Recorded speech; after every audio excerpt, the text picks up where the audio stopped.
اللہ رب ذوالجلال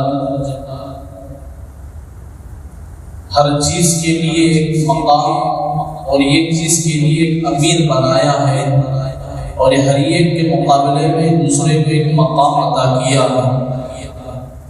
جیسا کہ فرشتے ہیں، ان تمام فرشتوں میں کتنے فرشتے ہیں؟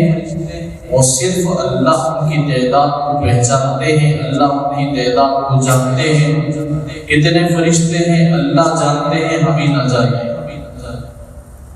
ان تمام فرشتوں میں سردار اللہ پاک نے حضرت جبرائیل امین کو عطا فرمایا، اور نبیوں میں سوالات انبیاء علیہ السلام میں اللہ پاک نے حضور اکرم صلی اللہ علیہ وسلم کو امیر بنایا، اور آسمانی کتابوں میں قرآن پاک کو، اور ائمہ میں امام ابو حنیفہ کو، صحابہ میں حضرت ابوبکر صدیق رضی اللہ عنہ، ایسے ہی جیسے ماحول بڑھتے گئے، اور ہر چیز کے لیے اللہ نے ایک چیز کے لیے امیر بنایا۔ اور مہینے میں رمضان المبارک کو اللہ نے عطا فرمایا، دنوں میں جمعے کے دن عطا فرمایا، وقت کو عصر کے بعد بتایا۔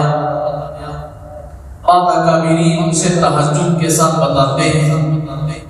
بہرحال یہ مبارک مہینہ ہے جسے اللہ نے ہمیں عطا فرمایا ہے۔ انبیاء علیہ السلام سے، یعنی حضور اکرم صلی اللہ علیہ وسلم سے پہلے جتنے انبیاء آئے ان کے لیے بھی روزے تھے، مگر رمضان کے روزے نہیں تھے۔ رمضان کے روزے حضور اکرم صلی اللہ علیہ وسلم کی امت کے لیے اللہ نے عطا فرمائی، اور یہ قیامت تک نظام چلے گا انشاءاللہ، قیامت تک برابر چلتا رہے گا۔